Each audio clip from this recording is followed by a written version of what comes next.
ചേച്ചി പറഞ്ഞ് എനിക്ക് മനസ്സിലായി. ഇത്ര പെട്ടെന്ന് വേണ്ടി വരുമെന്ന് ഞാനും പ്രതീക്ഷിച്ചില്ല. മോൻ്റെ എൻട്രൻസ് റിസൾട്ട് വന്നപ്പോഴാണ് അറിഞ്ഞത്. എന്തായാലും 5-8 ലക്ഷം രൂപയെങ്കിലും വേണ്ടി വരും. വിദ്യാഭ്യാസ ലോണൊക്കെ കിട്ടും, പക്ഷേ ഈ ലോണെന്ന് കേൾക്കുമ്പോഴേ ഒരു പേടിയാ. പേടിക്കണം. ക്ലീറ്റസേ, എങ്ങനെയായാലും ഇത് കൊടുക്കേണ്ടി വരും. 1-2 ആൾക്കാരോട് ഞാൻ പറഞ്ഞു വെച്ചിട്ടുണ്ട്. വേഗം ആക്കണം നമുക്ക്. ഇവിടെയും വേറെ ബ്രോക്കർമാരുണ്ട്, ഞാൻ അവരോടും പറയാം. ചേച്ചി ധൈര്യമായിട്ട് പോകും. എന്നാൽ ഞാൻ ഇറങ്ങട്ടെ. ശരി ശരി. ഓ,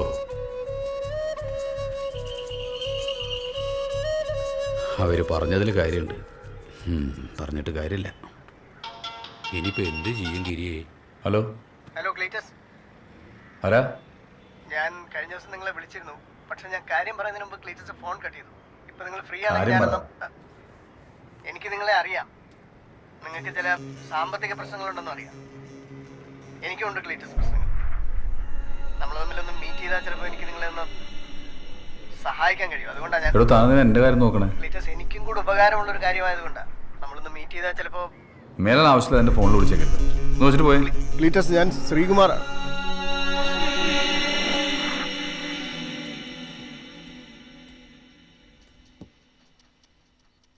ഡാഡി, ഫോൺ.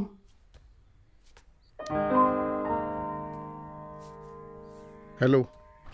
എങ്ങനെ പോയാലും ഒരു 4 മാസത്തെ ഒഴിവുണ്ടാവില്ലേ? അപ്പം അതിനുള്ളിൽ പോകേണ്ടി വരുമല്ലേ? പോണ്ടി വരും. ടെൻഷൻ അടിക്കാണ്ടിരിക്കുക, എന്തെങ്കിലും വഴിയുണ്ടാവും. ദേ ഫോൺ എടുക്ക്. എടുക്കടോ. അല്ല, ഇപ്പോൾ എടുക്കണ്ട, ശരിയാവില്ല. കാശ് കൊടുക്കാനുള്ള ആരല്ലോ ഞാൻ സംസാരിക്കാം. കുഴപ്പമില്ല. ആടോ. ഹലോ. ഹലോ ഗിരിയേട്ടാ. പെണ്ണാണല്ലോ. ഹലോ ഗിരിയേട്ടാ. ഞാൻ നിന്നെ വിളിച്ചോളാം. അതെ അതെ, നിനക്ക് പറഞ്ഞാൽ മനസ്സിലാവില്ലേ? വെറുതെ വിളിച്ച് ബുദ്ധിമുട്ടിക്കല്ലേ? ഞാനൊരു എന്താടോ, കാശ് വാങ്ങിച്ച പെണ്ണുങ്ങൾ വല്ലതും ആണോ? കാശ് വാങ്ങിച്ചിട്ടുണ്ട്, പക്ഷെ ശ്രീധനോട്ടാണെന്ന് മാത്രം. ഗിരിജാണ് കല്യാണം കഴിഞ്ഞതാ, എന്നിട്ടൊന്ന് പറയാണ്ടിരുന്നേ. മനഃപൂർവ്വം പറയാതിരുന്നതാണ്. അവളവിടെ വീട്ടിലാണ്. എന്തെങ്കിലും പ്രശ്നമുണ്ടോ? എനിക്ക് അവളോട് പ്രശ്നമൊന്നുമില്ല. അവളുടെ വീട്ടുകാരായിട്ട് ചെറിയ പ്രശ്നം. എനിക്ക് നാളെ രാവിലെ ഒന്ന് അവിടം വരെ പോകണം. കച്ചവടം ലാഭം നഷ്ടമൊക്കെ ഉണ്ടാവും. ഞാനൊക്കെ 4-5 കച്ചവടം ഒരുമിച്ചാ കൊണ്ടുപോണത്. എന്നിട്ടെന്താ, ഒരു കുഴപ്പമില്ല. ഇതിനൊക്കെ മിടുക്ക് വേണം, മിടുക്ക്. മിടുക്കിൻ്റെ കാര്യമൊന്നും ആരും പറയണ്ട. സ്ത്രീധനം കിട്ടിയ പൈസ കൊണ്ടല്ല ആളെയും കച്ചവടം നടത്തുന്നത്. ഞാൻ അങ്ങനെയല്ല. ഞാൻ അധ്വാനിച്ച് പൈസ ഉണ്ടാക്കി ഞാൻ അതിട്ട് കളിച്ച്. എന്നിട്ടിപ്പോൾ എന്തുണ്ടായി? കടം അത്രയല്ലേ ഉണ്ടായുള്ളൂ. അങ്ങനെ ഒരു കടക്കണി കിടക്കാൻ എൻ്റെ പെങ്ങളെ കിട്ടില്ല. വേണ്ട, ഞാൻ അംബാനിയാന് ശേഷം വീട്ടിൽ കൊണ്ട് നാക്കിയാൽ മതി. അവൻ പറയുന്നതിൽ കാര്യമില്ലേ ഗിരി? എന്ത് കാര്യം? നിങ്ങൾ എനിക്ക് ചാന്ദിനിയെ കല്യാണം കഴിച്ച് തരുമ്പോൾ എനിക്ക് 1 രൂപ കടം ഉണ്ടായിരുന്നില്ല. പിന്നെ ഈ കടമൊക്കെ വരുത്തി വെച്ചത് ഞങ്ങളാണോ? ഞാൻ ഇതുവരെ എന്ത് ബിസിനസ് തുടങ്ങിയിട്ടുണ്ടാ നിങ്ങളോടൊക്കെ ആലോചിച്ചിട്ടാണ്. ജീവിതത്തിൽ എന്തൊക്കെ പ്രശ്നങ്ങൾ ഉണ്ടായിട്ടുണ്ട് ഞാൻ അതാത് സമയത്ത് നിങ്ങളെയൊക്കെ അറിയിച്ചിട്ടുണ്ട്. പിന്നെ എനിക്ക് ഏറ്റവും കൂടുതൽ നഷ്ടം വന്നത് ഹോട്ടൽ ബിസിനസ്സിലാണ്. അത് അളിയെ നിർബന്ധിച്ചുകൊണ്ട് മാത്രമാണ് ഞാൻ തുടങ്ങി, അല്ലെങ്കിൽ തുടങ്ങില്ലായിരുന്നു. ഇപ്പൊ കുറ്റമൊക്കെ എനിക്കായി. ഞാൻ ആരെയും കുറ്റപ്പെടുത്തിയൊന്നുമല്ല. പിന്നെ കൂടുതൽ സംസാരിച്ച് വഷളാക്കാൻ എനിക്ക് താല്പര്യവും ഇല്ല. ഇവക്ക് എന്നെ കാണണമെന്ന് പറഞ്ഞു ഞാൻ വന്നു.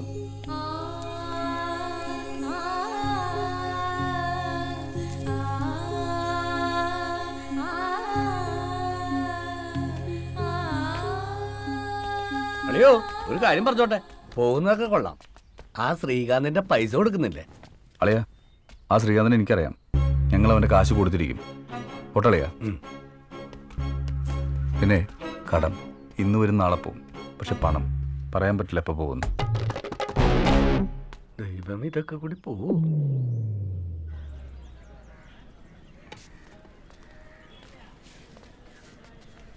തൻ്റെ ഒരു അളിയൻ. ഹോ, ഞാൻ പറഞ്ഞപ്പോൾ ഞാൻ ഇത്രയൊന്നും പ്രതീക്ഷിച്ചില്ല. തൻ്റെ പെണ്ണ് പാവാട്ടോ. അവളോട് ചമ്മയുടെ ഉണ്ടാക്കിക്കൂടെ? അതൊന്നും ശരിയാവില്ലടോ. എൻ്റെ കയ്യിൽ പൂത്ത കാശുണ്ടെങ്കിൽ എൻ്റെ അളിയൻ ഇന്നേക്കിന്ന് അവൾ എൻ്റെ വീട്ടിൽ കൊണ്ടുവന്നാക്കും. തൻ്റെ കയ്യിൽ പൂത്താശില്ലല്ലോ. ഇടയിൽ പൂത്ത കടമുണ്ട്. എത്രയുണ്ട് കടം? എനിക്ക് മര്യാദ നല്ല ജോലി ഉണ്ടായിരുന്നു. ഞാൻ അത് ഉപേക്ഷിച്ച് ബിസിനസ് ചെയ്യാൻ പോയി പണി പാളി. ഇനിയിപ്പോൾ എന്തെങ്കിലും ജോലി കണ്ടുപിടിക്കണം. എന്താ ക്ലീറ്റസ്, നമ്മൾ മീറ്റ് ചെയ്യാറായോ? ഇതൊക്കെ ആളാരെന്നറിയില്ല. ഒരാഴ്ചയായി തുടങ്ങിയിട്ട്. ഇയാൾക്ക് എന്തോ വലിയ പ്രശ്നമുണ്ട്. അത് തീർത്തു കൊടുത്താൽ എൻ്റെ എല്ലാ പ്രശ്നവും തീർക്കാന്നാ പറയണേ. തീർത്തു തരാൻ പറ.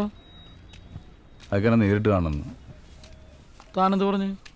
ഓ, ഞാൻ മൈൻഡ് ചെയ്തില്ല. പ്രശ്നവും പുലുപോലൊക്കെ തീരാനുള്ള എന്തെങ്കിലും വഴിയാണെങ്കിൽ ക്ലീറ്റസേ. ഓ എടോ, വിളിച്ചു നോക്ക്, നമുക്ക് നഷ്ടപ്പെടാൻ വല്ലതും ഉണ്ടോ? ഉണ്ടോ? താൻ വിളിക്ക്, നമുക്ക് നോക്കാം.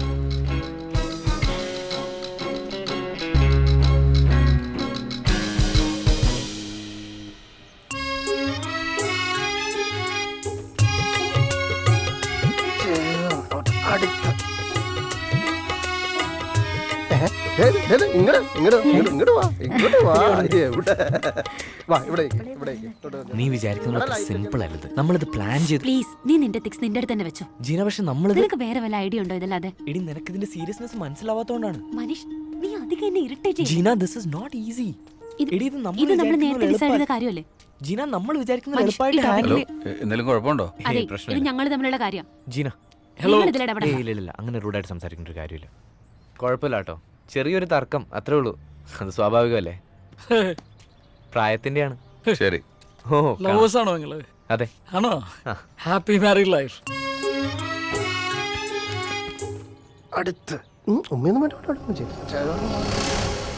പുള്ളി ഇവിടെ തന്നെയല്ലേ പറഞ്ഞു? ഒന്ന് വിളിച്ചു നോക്കടോ.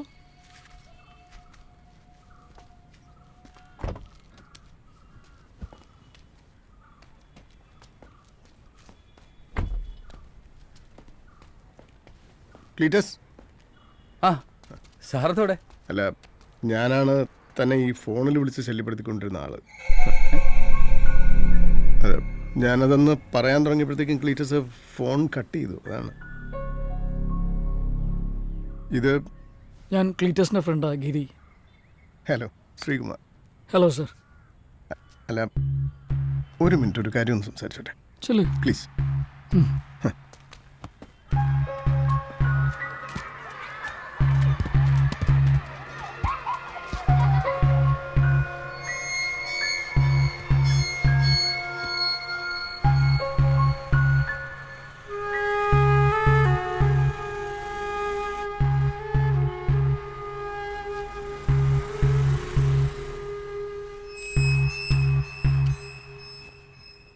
എന്താടോ സാറെന്ത് പറഞ്ഞു?